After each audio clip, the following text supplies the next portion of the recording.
Hello, my name is Necmi. I am curator of the Bitter Medicine exhibition. This is a solo exhibition by Mental Clinic at Borusan Contemporary in Istanbul. We decided to organize three Zoom talks about the exhibition and about our ideas, how to organize the exhibition in this difficult Corona times. And tonight, I'm extremely happy to welcome two very nice colleagues. So let me introduce first Marlies. Marlies Wirth is the curator for digital culture and head of the design collection at MAC, Museum of Applied Arts, Vienna. She curates exhibitions in the fields of art, design, architecture, and technology, and has a key role in the programming the Vienna Biennial. She is one of the curators of international traveling exhibition Hello Robot, Design Between Human and Machine, a cooperation of Vitra Design Museum, MAC, and Design Museum Ghent. And she was nominated also curator of the Austrian Pavilion of London Design Biennial for next year. She develops independent exhibition projects and authors of text and essays for publication. Fredo, who was born as Frédéric de Smet, graduated in 2001 with a master's degree in art, science, and history. In last few years, Fredo has been working as an independent curator and consult on human and technology relations. In 2015, he started working as an advisor at the public broadcast VRT and as advising curator for Hello Robot at Design Museum Ghent. His last publication, Artificial Stupidity, talks about our relation with technology. The book contains 10 rules that offers us cheerful and personal help in becoming more humanistic rather than mechanistic.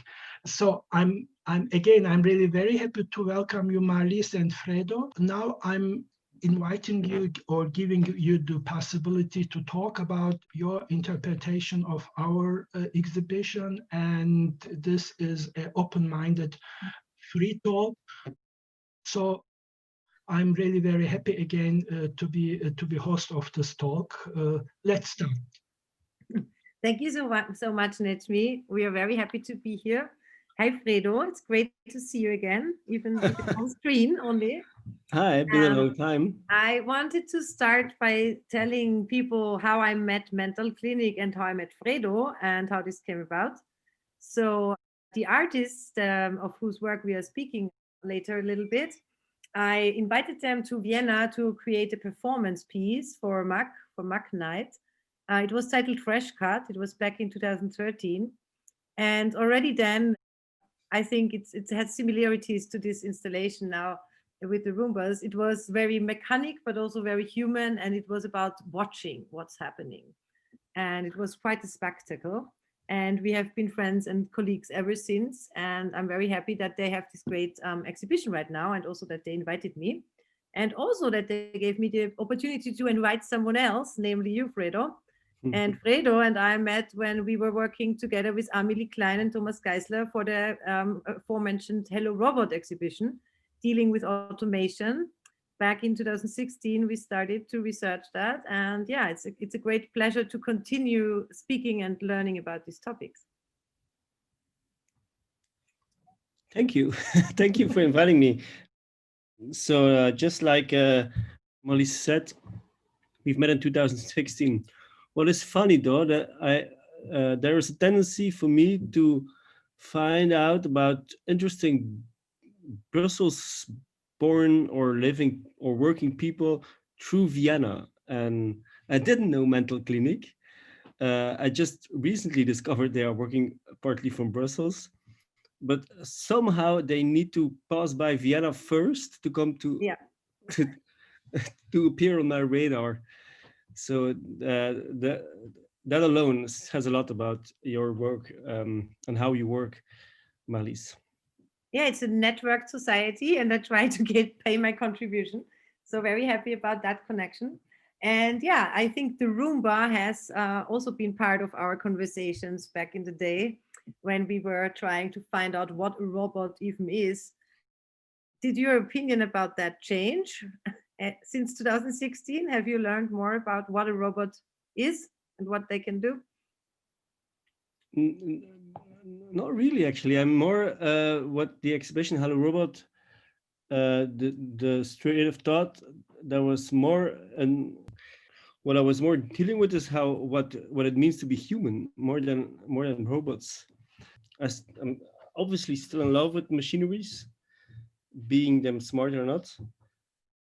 I'm really in love with unsmart machineries, by the way, also. But it's more interesting for me now to talk about how we as humans relate to each other and also to machinery. There's one sentence though, it's in the book, which you didn't read because it's only in Dutch, that we rewrote on the wall quite early in the process of Hello Robot in 2016. And that was embrace ambivalence. Mm-hmm.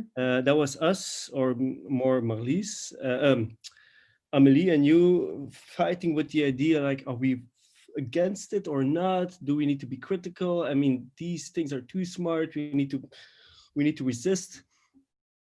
And I'm like an accelerationist, like I'm totally in. We were struggling with our own behavior. Mm. Or position towards robots. And then this sentence was really, truly important and still is for me. Embrace ambivalence. It's just something I keep saying to myself. That makes so much sense. I think in terms of the machinery, but also of the being human, we are also ambivalent.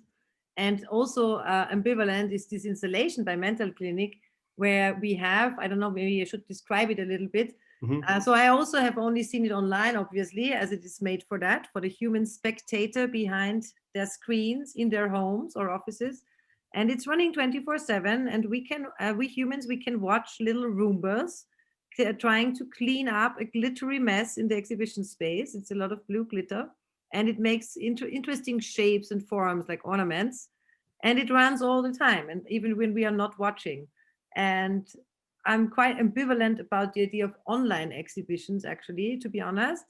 But this is an interesting hybrid. It's basically an actual exhibition in a physical space with actual equipment, but you can't enter the space. You can only watch it through a camera, through a surveillance system. So where does that put the human? Because normally I have the feeling increasingly so we are under surveillance. Every click I make, every website I watch, my data is collected to find out what does she like, how much screen time does she have, what will she buy next, like this, surveillance capitalism topics. But now we are watching the machines doing their thing. So what does that say about us in terms of being human or artificially stupid, or however you call that? But first of all, I do have a question for you, Marlies. Would you like to see this exhibition in real life? Or it's not made for that, so no. No, are you happy? I wouldn't have the perspective on it. It's made for being watched from a panopticon, like not standing in the middle of it, but it's interesting. I've been looking at a lot of digital exhibitions or hybrids, but this is one of the first, not the first, but one of the first that I don't want to see in real life. Yeah, of course. This is not like a second chance. I know this is it. I'm really happy to be a spectator the way it is presented. And I'm quite sure that the impression I would have if standing in the gallery wouldn't be so interesting as it was now. So I'm really liking the CCTV camera angle, which is obviously blinking towards the data capitalism. But at the same time, yeah, it is what it is. And I'm not so happy that you say 5 little robots, because in the saying 5 little robots, there is a value statement. Oh my God. You're trying to present yourself as humans, bigger as the creators the machines we've created, robots. I get it that you're afraid, but that's for them. That's an actual normal size of a Roomba. So it's not a little Roomba; it's a normal Roomba. Disclaimer for the Roomba community: I herewith apologize. I didn't want to offend your size or body shame you in any respect. So I'm quite a fan of Roombas, I have to admit, because they are great actually. They are great, and they are spraying their love, spraying their glitter love. You know what's interesting at MAC, we have recently acquired an object by design team, Automato Farm. I think you know them as well. And they did a VR project. They did a VR project where you can become an object. It's called Objective Realities. And you can become a Roomba, which is my favorite, of course. You can become a fan or a plug. And then you can also interact, because the plug has all the power, obviously. And the fan looks at things from above and can twirl things around. And the Roomba has a very different perspective and is always around. And it's really interesting that they claim with this VR that you get inside, like feeling what the objects feel and how the objects are humanified. And I quite thought this the installation by Mental Clinic with the Roombas, the perfectly normal sized Roombas, running around there without us present. It's kind of, if we would think about if they like it or not, it might, obviously it doesn't make a difference to them, I guess, but are they aware that they are in an art performance and this is more meaningful work than cleaning a room? Or is it just, I mean, that's a sweet interpretation, but I like to think about this idea of, it's a special task, basically, what they are doing. They are creating art. They are helping the artists to create art. Yeah, would it be possible, or would it be honest for us if we hack together an opportunity so they can see the piece of art from the same perspective as us? Yeah, that's quite unfair. They are creating something beautiful and we are enjoying still the same relationship. We're still not able to level ourselves with machineries. No, definitely while at the same time we're slaves. For sure. My screen time went up 24/7, like the installation once Corona hit us. No, but just kidding. The question is also like, are we really losing our humanness when we interact more with machines? I don't think so. What's your opinion on that? Well, I'm quite convinced that it's the obvious, or there's an opportunity of it being the obvious, that machinery, at the end of the day, what machinery does is reorganize control and power. And humans like to be in control.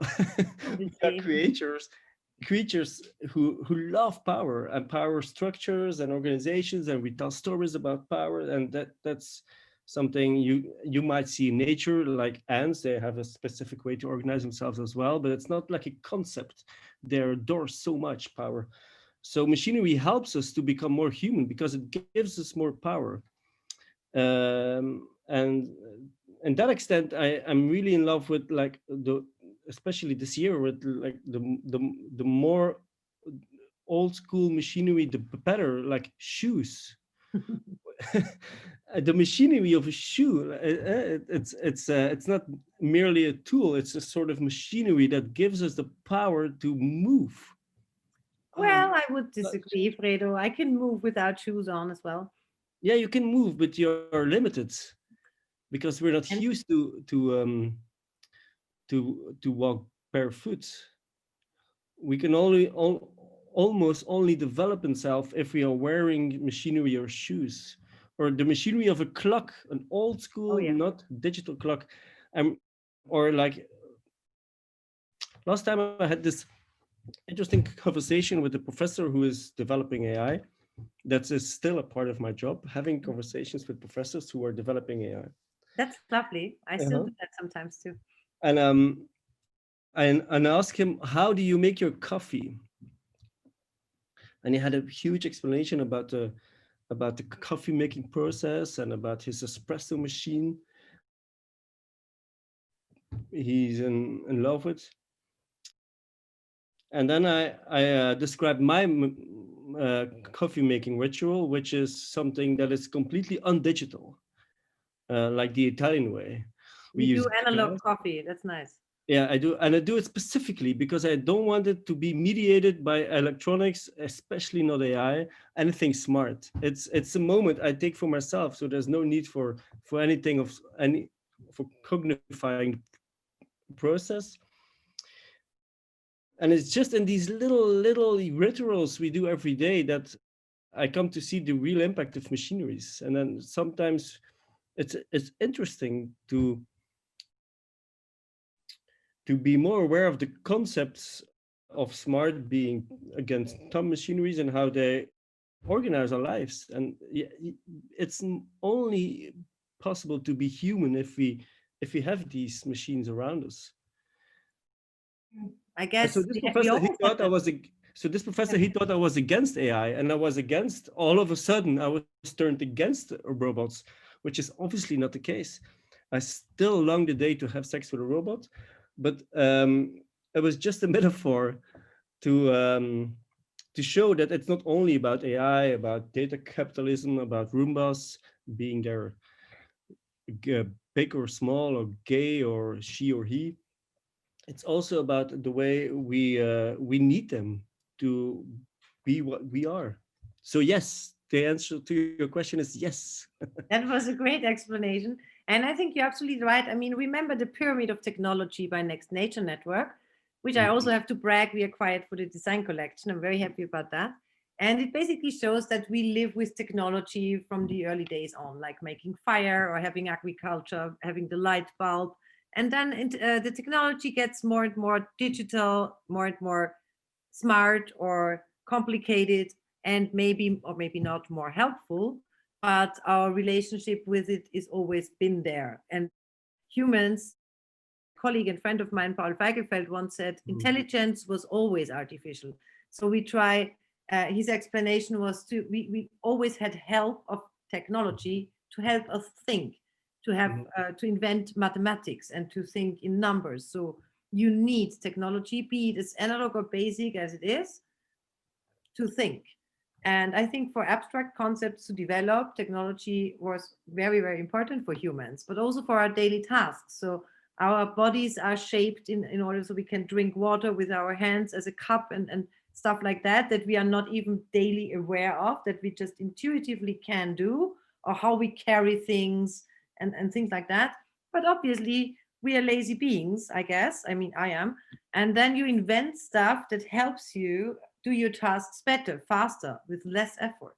And I guess we also got in that situation by inventing intelligent machines, because we were like, okay, maybe these things can help us think better or more, or have solutions for stuff we can't come up with solutions for.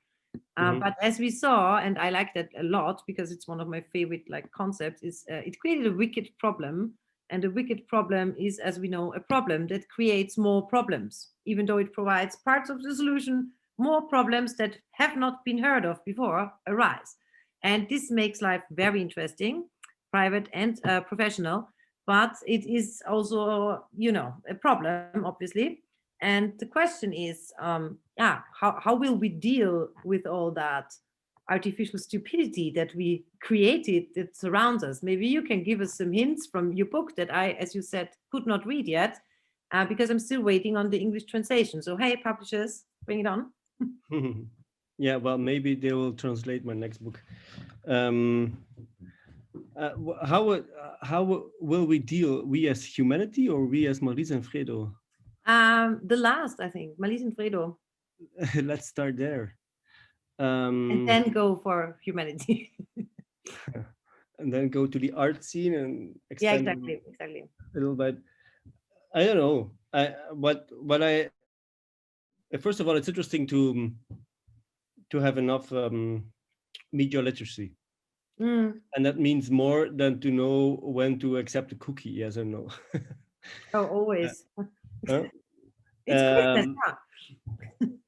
It's quite a challenge to orientate yourself in the digital world. It's a huge challenge. And one of the reasons I'm still working in the media is because I'm trying the media or the media system, ecosystem, to convince that orientation and transformation should be central in the offering. Because people are just lost. I'm completely lost, but that's not a problem. I'm the sort of guy who like to be lost. Actually, I do think most of the people like to be lost. That's what they call holiday. And then they do some savings, and then when they have enough money, they book themselves a holiday where they can finally lose control. They always say, "Oh no, smart machines, I'm losing control." But hey, that's what you call holiday.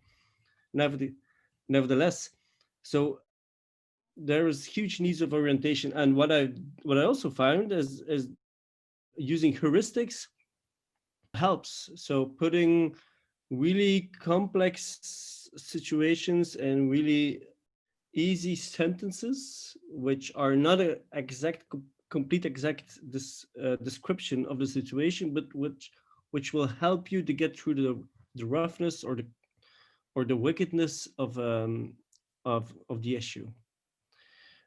Did you ever read, by the way, the essay about the book and the frisbee? No. Should I have? No, it's like if you would, you would be like a really huge nerd.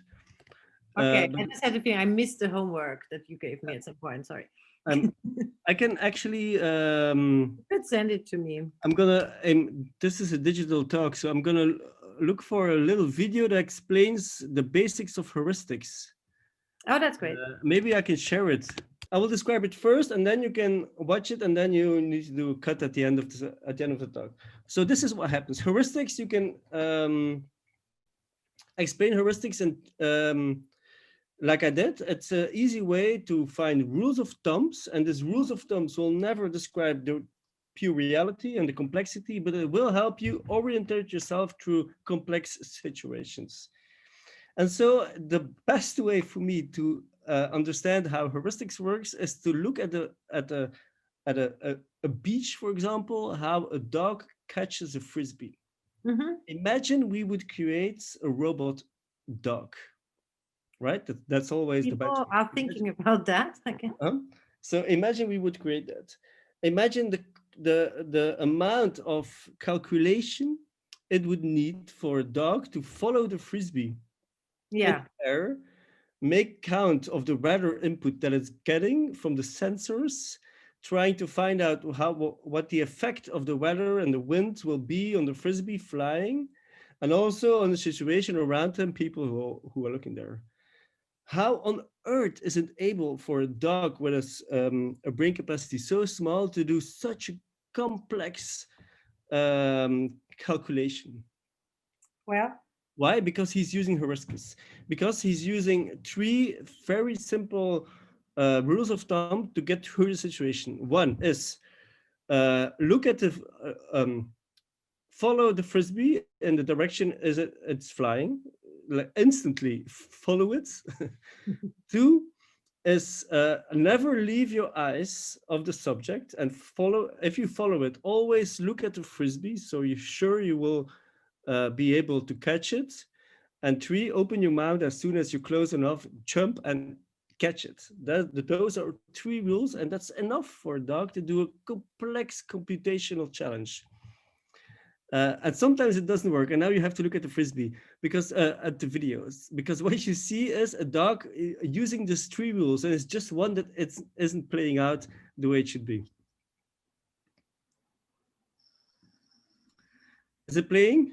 Yes.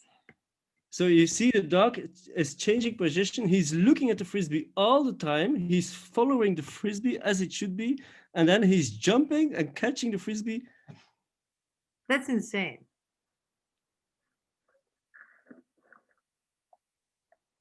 But it misses. Poor dog. It misses, yes. It misses. It could have been me. I'm not good at catching stuff. So these rules of thumbs, in some occasions, it works. A dog can catch a frisbee, which is truly amazing. And at the same time, it misses. It does jump against a wall or a photographer or his boss, because it's only a rule of thumb. So how to get out of, or to orientate ourselves in this situation? Rules of thumb help. Yes. Oh, that makes sense. Embrace ambivalence is the first rule of thumb of my book, because it's, if anything, we need to be aware of, or we need to be ready to fall in love with the machinery and to be really angry and wary and aware for the dangers. I mean, it's always a knife with two edges. That's true. Another rule of thumb is value your own attention. So something also obvious in the meantime is that it's an attention economy, and still we talk about it and we don't have a tendency to value our own attention. The value of our attention has been given away to institutions, to screens, to industries such as marketing or the digital industry. And somehow, it's really curious why, I don't get it, but somehow we said it's okay that you value our attention and not the opposite. I don't get it. These rules of thumb help to make you more aware of the challenges and to be more media literate. Yeah. But obviously that's just the beginning. Absolutely. And I think, digital literacy or media literacy is absolutely crucial. Also, when it comes to the political realm of the digital sphere and machinery. So when you think about what regimes or systems can do with surveillance, with data, with intelligent machines, it's even more important that people reading about it or using the internet or digital technology to educate themselves know where to look and how to kind of deal and navigate, deal with it and navigate this world. Because I think that's increasingly becoming an awareness that has not been there a few years ago. It has been there, but not so broad. For example, if we take Twitter and certain remarks by popular people being marked as this might be false, a false assumption, or this has not been fact-checked. I think that's a new development that I appreciate very much, that helps users to navigate a digital sphere. Yeah, at the same time, I was quite happy about the fact that reality is so questioned. I'm not I'm not the biggest fan of the old school idea of reality. I guess I relate to mental clinic in that regard. Yeah. Sometimes reality is more superficial than the artificial. But yeah, fact checks for political institutions are really relevant, obviously. Yeah, but I get what you mean with this reality that's alternate, and I think this installation shows that also. So there's this other place where Roombas are roaming, and okay, they have been programmed, but still they are part of an art project. They are supporting the artists with their labor force, basically, unpaid, and I guess. And this we discussed this a lot when we did the Hello Robot thing. Like, are we the slaves of the machines, or are we treating the machines as unpaid laborers? And I think we do. And if we think about this idea of what is an art institution doing with all this, with these topics, like how do we go about showing what technology can do? Is it in very complex thematic parcours, or is it, as in this case, as Mental Clinic showed, also in a very poetic and quite simple, like simple, not in terms of technology, but created of three elements, four elements actually: a space, the Roombas, the glitter, and the watching, the surveillance. What can that convey to us in terms of, the role of art and technology together? Any thoughts on that, Fredo? Yeah, too many to begin. I thought so. It is that there is a huge challenge there, obviously, because all of a sudden, especially this year, when we, being at an attention industry, screens were an enemy of artists or creators. Now we had to flee against our screens to even be able to talk to each other or to experience a cultural installation. there's obviously a huge challenge, because all of a sudden we as a cultural scene are dealing with the same habits and values of the digital economy. And even though I really like the installation, the UX is not what I'm used to be. And all of a sudden you need to think about user experience. And the sad thing is that for many people, they expect the same user experience as the best they've ever had. So if they have experienced the user experience of Netflix or Spotify, they expect of a gallery to do the same, which is obviously not right. I mean, it's interesting to create some friction. It's all too convenient. But still, the reality is same thing for politics, by the way. So now the cultural field, both as the media, both as politics, are all playing in the same garden. It's the same digital, it's just one space. It's true. A web one shop. Playground. Everybody's in the same web shop. so that's a huge challenge. But again, there's opportunities. It's interesting if you are able to break in. I think so too. I mean, that was a huge challenge in the first period of the lockdown phase here with what do you do now? Online shows, what should that be? And we also learned at MAC that some exhibitions that have a lot of content where you can show things and like film the curator go through, it can be valued as a digital experience. It's not the same as visiting the show, but it's not conceived for that. So it's a mediated help measurement that we take when we have to shut down again. So in 3 days it will be shut down again. But the other way was artists who create really like purely digital work that has their lives on screen anyway, and then it makes sense to have an online show.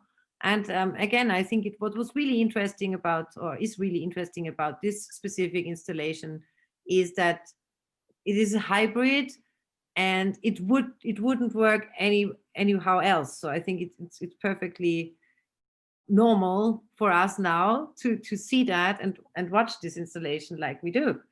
And also all the time, because I think this, as you mentioned, clocks earlier, time is increasingly like becoming fluid. I mean, I lived that way since a long time. I don't know. I don't want to get into detail about that, but time is problematic. But also there is opening times of things, and you can just, go to see an exhibition at a certain time or day of the week. And I think this idea of a 24/7 thing, and you can check in like at 4 a.m. So how the Roomba's doing, which ornament did they vacuum next? I think that's interesting, because it's maybe I want to go to the museum at 4 a.m. or like see a show. And I think this kind of endlessness or this kind of open time makes it also interesting for me. So it's not taking place at a certain point of time, but always. Yeah, it is 24/7. By the way, is I love it when people use the saying 24/7. I love night shows. I did an exhibition titled that. That's why I'm a huge fan of that. Yeah, I love it. And so but it's not. I mean, if you say 24/7, it should be 24/7. And so even many shops are open 24/7, but still, this is 24/7. I really like it. What struck me in the brochure of the installation of the Pavard installation was to one part there was a really traditional brochure describing all the objects and materials and the artists, and like really a reflection of the old world. Who is this made for? I wonder. But at the same time, there was one sentence that really struck me. There was a sentence where it's saying it's an installation that is fermenting. I should look it up, but this word fermenting is where I actually stopped reading, because suddenly I was like, oh yeah, fermenting, because it's more like an ecosystem that indeed happening 24/7. It's more like a second nature. Exactly. Than anything else. And that's why I'm so angry if you call them little Roombas. I mean, Oh, come on. I mean, it's because it wasn't derogative. It's fine. It shouldn't be. It shouldn't be. But this is an ecosystem, and obviously you can see that 24/7. We humans are obsessed with linear time. Yeah. All the rest of space, all the rest of Earth is organized on a cyclic way. Yeah, circular time, exactly. It's circular time. It's only we who are obsessed with linear time, the Jews and all the rest who came after the Jews. So, but this is fermenting, which is so beautiful. Yeah, it has another life when it's transformed into something like, yeah, fermentation process, I guess. It is. Yeah, and I really like this idea. I mean, I was obsessed with that as a kid, but I still am somehow. The idea of a parallel world. So I was recently researching, because there's also this saying there is no planet B. Obviously a word play on a plan B, but in fact, the old Greeks came up with the idea that there is a counter Earth that is exactly like planet Earth, but somewhere else. And they do the same things at the same time, but we don't interact, you know, it's Antichton, it's called, yeah. And I thought this was really interesting, this idea of having another world. There's even a great TV show, I forgot the title of, which is dealing with this kind of, there's another Fredo in this other, you know, other counter Earth, maybe having a talk with me right now. Maybe we never met, I don't know. So I think that's really interesting. And in terms of like the secret lives of machines, I used to imagine, or also with mental clinics installation now, there's this autonomous world. And what happens when we are not watching? I mean, we can watch 24/7, but you know, maybe it would develop very differently. Yeah, I guess. Now you're speechless. Okay, that never happened. No, I guess it will develop differently all the time. No, I'm liking the idea of the counter world. Isn't, I should look it up because I'm not familiar with it, but isn't that the same theory the Greeks used to describe harmonies and music? But there is this theory of the Greeks where they describe harmony if you are able to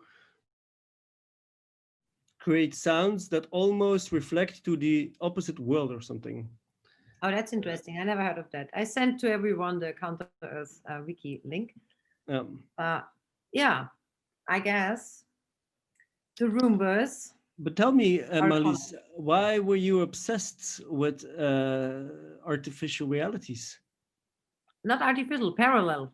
Parallel realities. Yeah, I don't know. Actually, there's no like factual explanation for it. I think everyone is kind of at some point in their lives obsessed with, I don't know, pirates. I was too, or like being a detective at one point, but also parallel universes or parallel worlds. Yeah, I'm giving biographical data here, yeah, people. But then I became an art curator. How boring is that? But yeah, parallel worlds. And I think the art scene is actually a quite good example, because people claim that we live in a bubble, which is at points true, which also keeps us safe and warm. But at points it shelters us from knowing what's actually going on in the world. So we increasingly try to stick through our bubbles. But still, this parallel world idea I like very much, because it's kind of a thought experiment, you know, and you could think about how things would develop differently. And there's a lot of actual like scientific experiments doing this, putting the same, I don't know, mice in two different situations, but like at the same time, basically identical, not really identical. I don't want to discriminate against mice now. Don't get me wrong here, Fredo.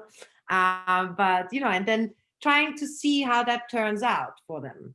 And I think this is an interesting idea. And also with AI or like machines, you put one in one environment, the other in the other, and there go parallel worlds. It's actually possible to do that, not in that large scale as Counter Earth imagined, but basically we are developing alternative realities with every decision we make, and smart systems do that all the time. And I think they calculate maybe thousands of parallel worlds before they make a decision, because they already saw how the outcome would be after 20,000 steps, take chess computers, and then they choose the path that will most likely be successful. We can't do that. I can't even think 2 weeks ahead sometimes. I mean, I'm trying to learn, but so this kind of developing parallel worlds, I don't know. It's fascinating, isn't it? I'm asking because I'm conflicted myself of what to expect from artists. Do you expect artists to create parallel worlds such as Mental Clinic has done, a 24/7 exhibition? These entities being the Roombas creating visual impressions? Or do I expect from artists, especially now in this interesting, crucial year, to reflect on the actual worlds from their bubble, and to be more interacting with, or to be less caught up in the parallel world of the cultural institutions? So this is something I'm conflicted about. Embrace ambivalence, Fredo. I can only say that. Well, Nejmi, I think you're muted, and we are at the end of our time. No, I'm really very interested, because the question, last question or last interpretation of Fredo is extremely sexy. I'm really very interested in. So, Marlies, I think this is one of the key elements, that we have to talk about. I will be really very thankful if you could give some short, input, because I do like very much in this, this moment, because this is exactly what I try to focus. Yeah. So I'm really thankful. I adore it. Please just give your short feedback, and then we can close. Absolutely. I'm thinking all the time about this question, if the art world should be a parallel world or dealing with real world problems.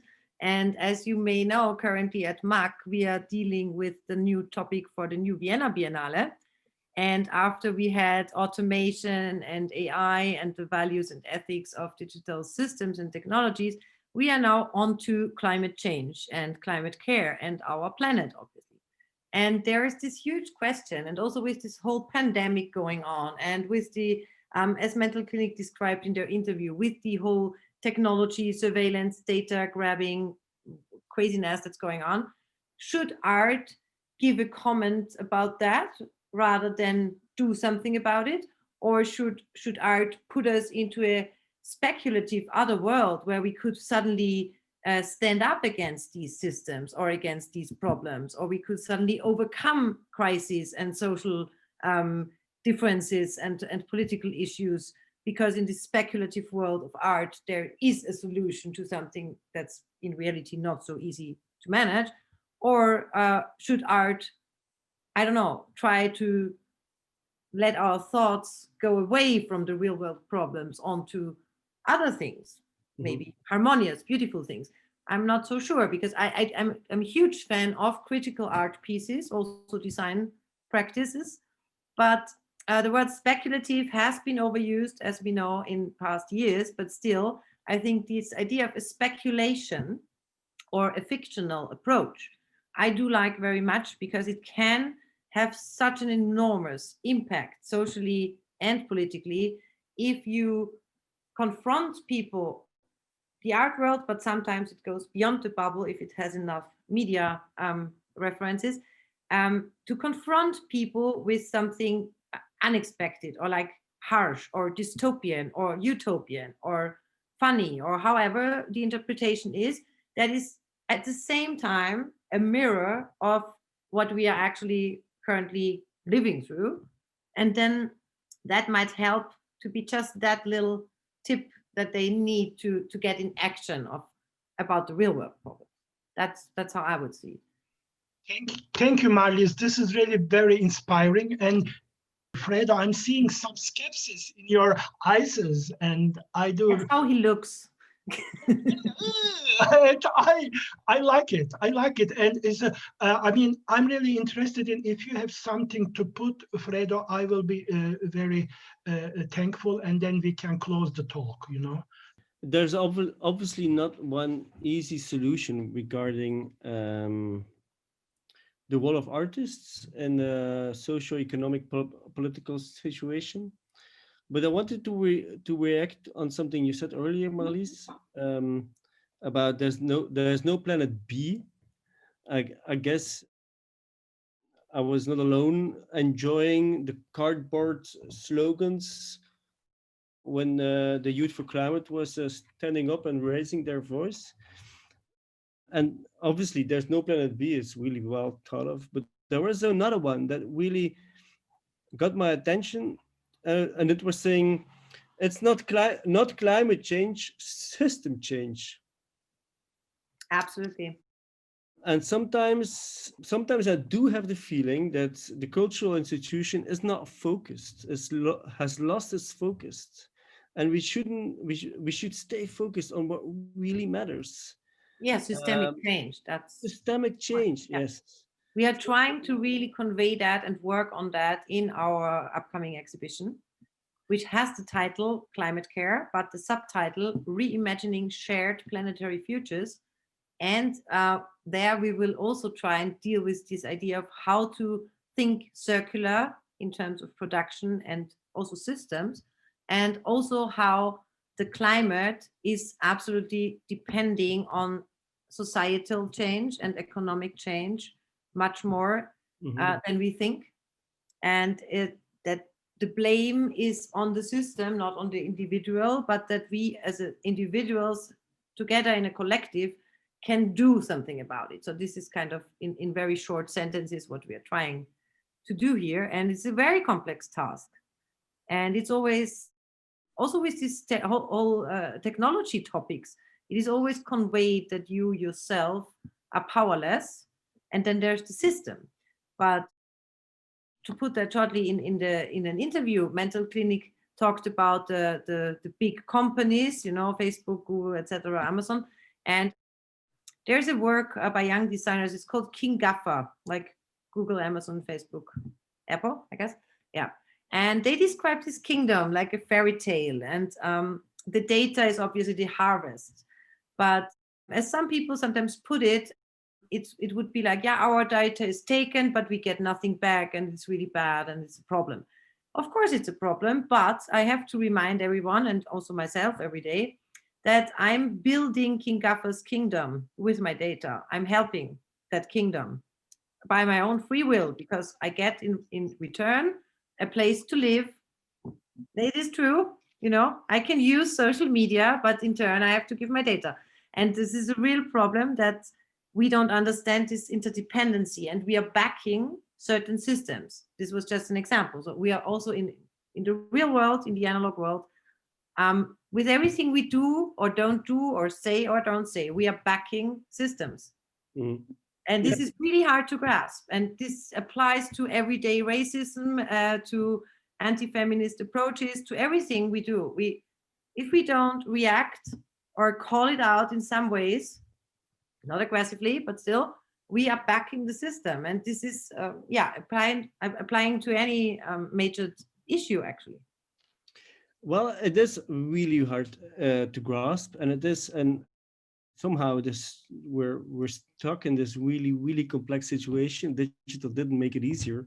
I mean, it looks easy. Google is just a search bar designed really smart, but behind it there's the biggest complexity you can imagine. Yeah. But at the same time, and I'm back referring to the Greeks now, there is a way I have found out to make it quite easy, or to make it simple even, and that is to look at the values that the systems are built upon. And these values are things we can easily connect to, and also connect to each other if we talk about these values. So this is something I'm trying to do in my practice, is to find more space and time and language for talking about these values. and if you say my free will, for example, the value of freedom, and you know, the three French values, freedom is obviously something that we need to redefine. Absolutely. And so, just why what I suggest you to have a look at is at the way Aristotle was describing ethics.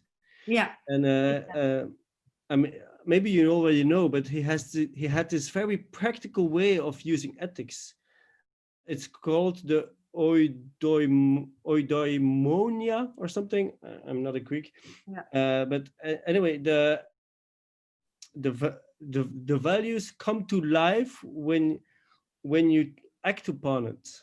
Yeah, when you apply them, actually. When you apply them. So ethics, not like today when we say we need ethics for artificial intelligence, and then we call a collection of professors and they write some notes and nobody understands it. Yes, we've done our job. It's ethics in this regard are more an application form for everyday life. So, and yes, it's a complex world we live in, and yes, artists have a talent to make these complex situations sometimes beautiful, sometimes as a mirror to yourself. But the whole discourse surrounding this should, in my humble opinion, be more about values that we are sharing and exchanging. I think, Fredo, this is extremely nice and smart conclusion. I do like it really very much. Thank you.